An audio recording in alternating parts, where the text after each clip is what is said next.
Salve, salve rapaziada, professor Basílio, canal Historiano. Eu tô aqui para dar uma aula muito especial, uma aula da memória sobre a ditadura militar brasileira, meu tema de mestrado, um tema que eu pesquisei nos últimos 4 anos e cuja pesquisa eu defendi ano passado na Universidade de São Paulo.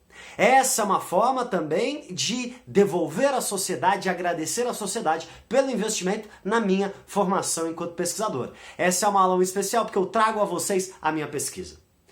Fundamentalmente, a gente precisa definir alguns conceitos. O conceito de memória. O que memória tem a ver com história? O que são essas categorias? Rapaziada, memória e história são formas de se interpretar o passado. Só que se história é uma forma de se interpretar o passado por meio de fontes, de documentos, de registros daquele passado ao qual eu vou analisar de forma crítica, a memória ela não tem esse caráter tão crítico. Ela tem uma ligação quase que mais afetiva, mais subjetiva com determinado passado. É uma impressão que eu tenho subjetivamente em relação ao fato passado. É uma memória que eu construí. Esta memória, esta forma mais subjetiva, mais fluida de se elaborar o passado, ela é um dado individual, todos nós lembramos do passado, todos nós criamos certas representações, certas ideias do passado, mas não necessariamente a memória ela é somente individual. Nós temos uma memória que ela pode ser social. Quando determinadas impressões sobre o passado são socialmente compartilhadas, nós falamos de uma memória social. Pense bem, você não viveu uma série de eventos, mas você tem ideias sobre esses eventos e você não aprendeu por um livro de história. Você aprendeu por meio dos seus pais, dos seus avós, de pessoas que viveram determinados acontecimentos. Portanto, uma memória ela pode ser socialmente compartilhada. E dentre as memórias que são socialmente compartilhadas, algumas se afirmam, algumas se consolidam. Algumas formas de ler o passado se afirmam como memórias hegemônicas. Esse é o conceito importante, é sociólogo chamado Pollack. Ele vai falar algumas memórias, elas se consolidam. Especialmente aquelas memórias que são sancionadas, legitimadas por instituições de autoridade. Por exemplo, os meios de comunicação, a indústria cultural, o Estado. Muitas vezes essas instituições reafirmam determinada memória, ou seja, determinada forma subjetiva de se ler, de se enxergar o passado. Falando que determinado passado era bom, que determinado passado era ruim, que determinado passado tinha algumas características. Perceba, isso pode estar alinhado com a historiografia ou não. Então algumas memórias elas são hegemônicas. Algumas formas de se interpretar o passado são hegemônicas. Só que hegemonia não significa uma memória absoluta. Para além destas memórias hegemônicas, nós temos memórias que estão à margem. Certas pessoas que discordam daquela forma de interpretar o passado. Só que essas memórias, elas ficam à margem porque elas não têm força para se legitimar, para se impor, para sobressair, para se divulgar e se publicizar.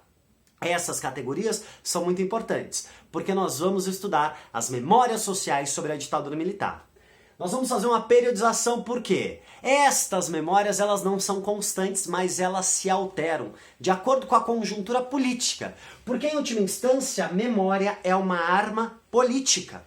A forma que eu elaboro, a memória que eu construo acerca de um passado é uma forma de eu legitimar o tempo presente. Se eu falo que determinado passado era ruim, é uma forma de eu muitas vezes defender o tempo presente ou criticar o tempo presente. Eu não consigo alterar os fatos do passado, mas eu consigo alterar a forma que esses fatos são interpretados ou a forma que esses fatos são sentidos. Para além da história, da historiografia, da análise de fontes, a memória ela pode ser muito mais fluida, ela pode ser muito mais mobilizada nas disputas políticas do tempo presente. É isso que nós vamos discutir. De que forma que esta memória sobre a ditadura ela se alterou ao longo do tempo. Rapaziada, vamos aplicar aqui uma periodização, ou seja, entender este movimento ao longo do tempo. Essa periodização foi proposta por um importante historiador sobre a ditadura militar, professor Marcos Napolitano. Para o professor Marcos Napolitano, nós temos 4 grandes momentos, 4 grandes períodos em que se forjou uma determinada memória sobre a ditadura militar. De 64, com o golpe civil militar, até 1974, nós temos experiências matriciais. É o momento em que não se tem uma memória elaborada sobre aqueles eventos, porque aqueles eventos estão acontecendo. É justamente o momento em que a ditadura está estável. É o momento em que a ditadura está consolidada. Tem apoio dos grupos econômicos, tem certo apoio das camadas médias, conseguiu reprimir com brutalidade tanto o governo, deposto pelo golpe em 64, quanto os movimentos de oposição em 68 e os movimentos armados em 71 e 72. Então, neste momento, a ditadura está muito estável.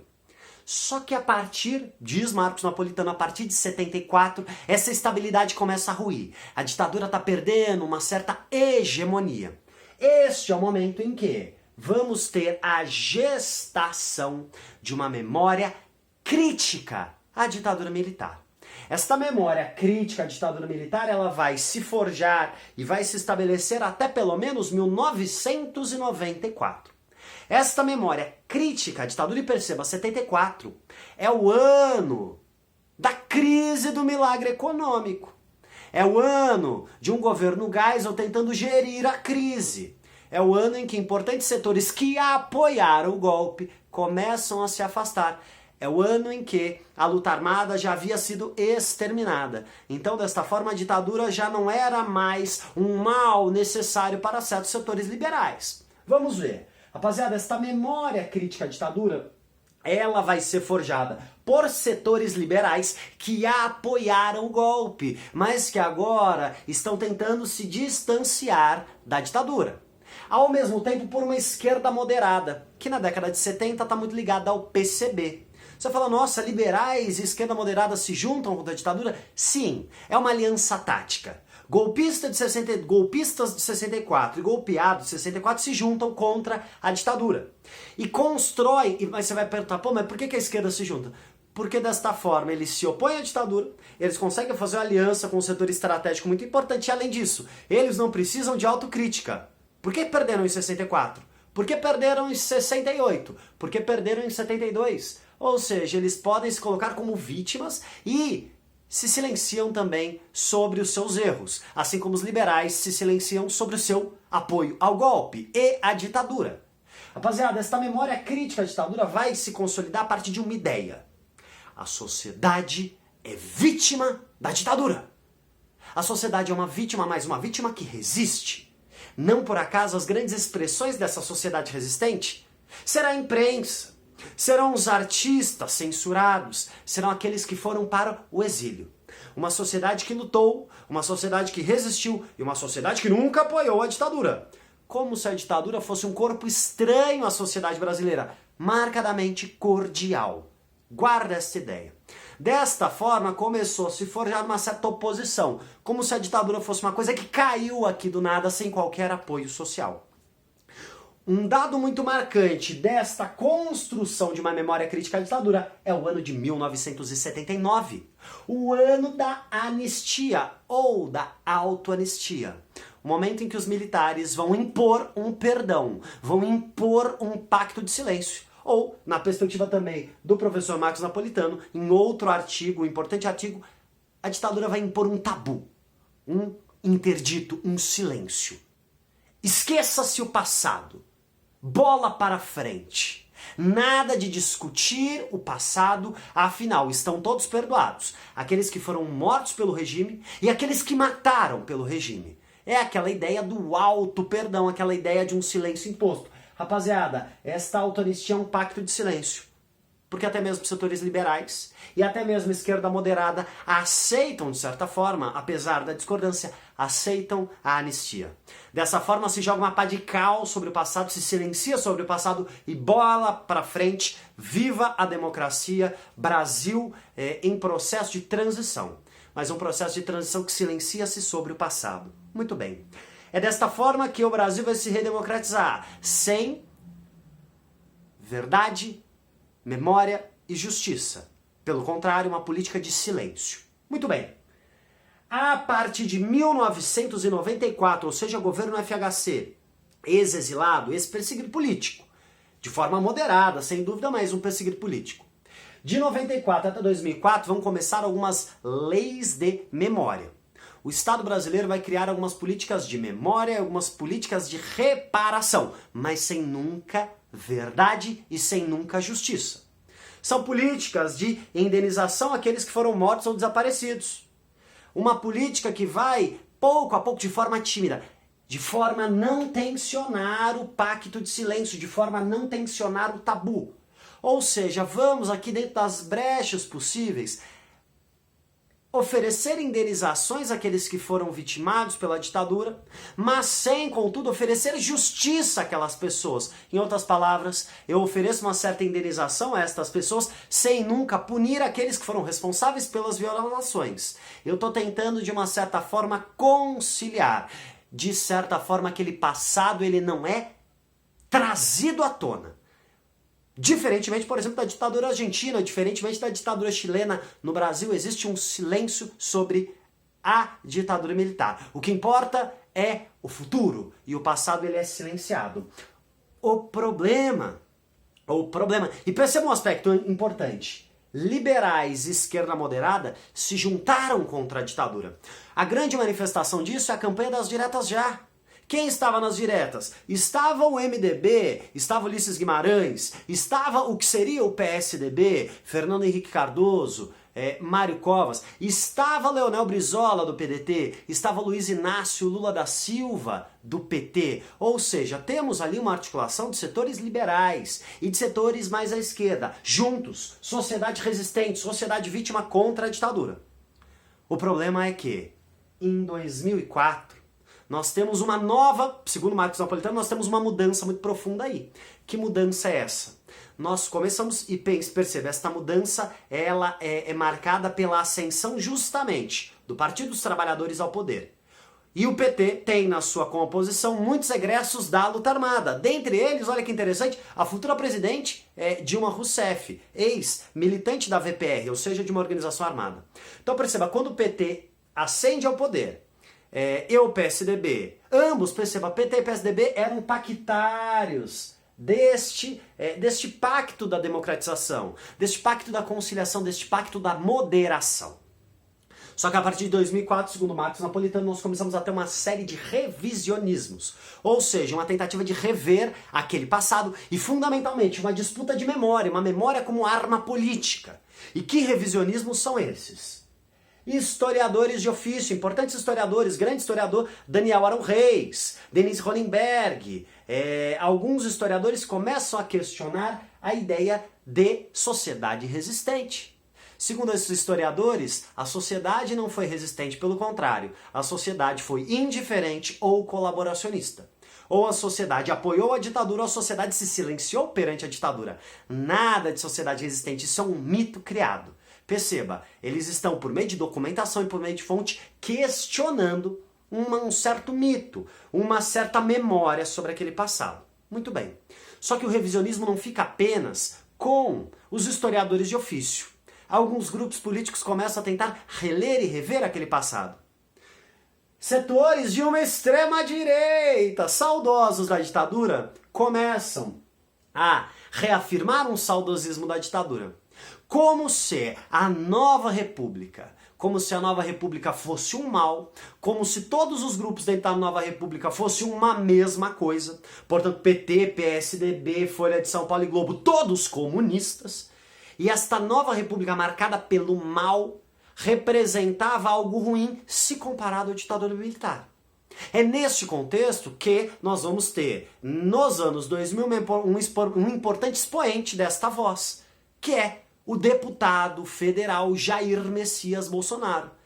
Jair Bolsonaro representa essa extrema-direita saudosa da ditadura, que joga todos os opositores moderados à ditadura num mesmo pacote e reafirma uma certa saudade do regime militar, como um período grandioso, como um período de paz, segurança e honestidade, sem corrupção, sem bandalheira e assim sucessivamente. Perceba, é uma forma de você tentar reinterpretar o passado. A ditadura, para esse grupo, não teria sido algo ruim, mas algo bom que deveria, de certa forma, retornar.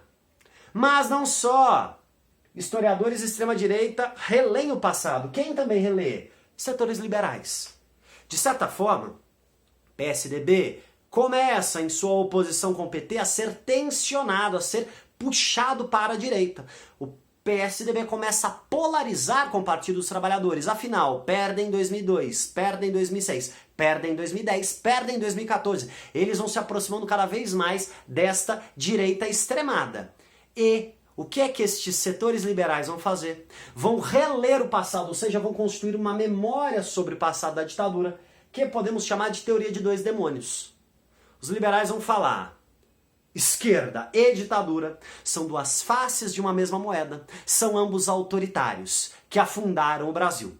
Então João Goulart foi responsável pelo golpe e a ditadura foi responsável por uma tragédia. Ambos seriam iguais. Luta armada e militares seriam faces extremadas de um mesmo autoritarismo. Perceba, se esquerda e direita são a mesma coisa, o que é que fica? Fica um centro democrático, um centro liberal. Olha que interessante, é uma forma de você reler o passado para se legitimar no tempo presente. Nem esquerda, nem extrema-direita, mas um centro-direita, mais uma centro-direita democrática.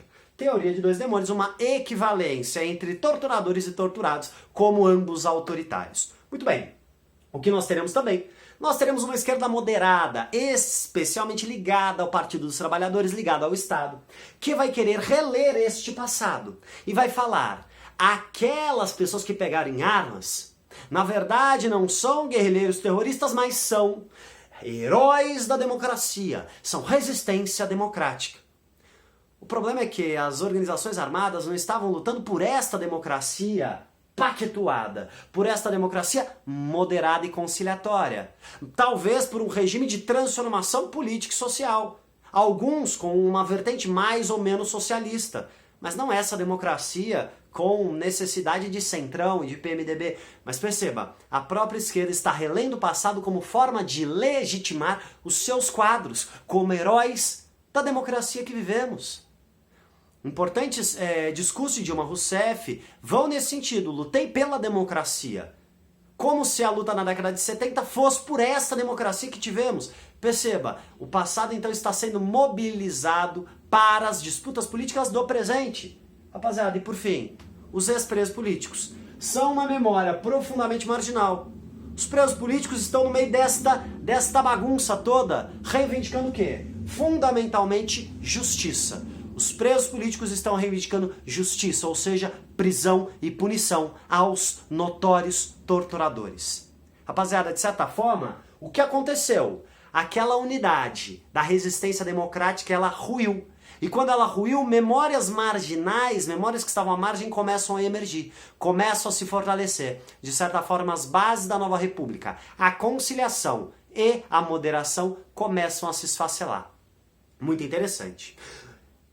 É neste contexto que nós precisamos entender para compreender, agora não uma memória sobre a ditadura, mas uma memória social sobre a luta armada. De que forma a luta armada vai ser compreendida por esta memória crítica à ditadura. Nós vamos ter duas expressões, duas compreensões. Setores liberais precisam explicar a luta armada, eles precisam explicar. E estes setores liberais, neste período em que a memória crítica à ditadura era hegemônica, esses setores vão falar: a luta armada foi uma expressão de idealismo juvenil. Coitados, jovens, tão autoritários talvez quanto os militares, mas jovens bem intencionados, mas que optaram por um caminho errado. O caminho correto seria a moderação, seria uma resistência pacífica e moderada. Perceba, é uma perspectiva liberal de você compreender a luta política de resistência a uma ditadura.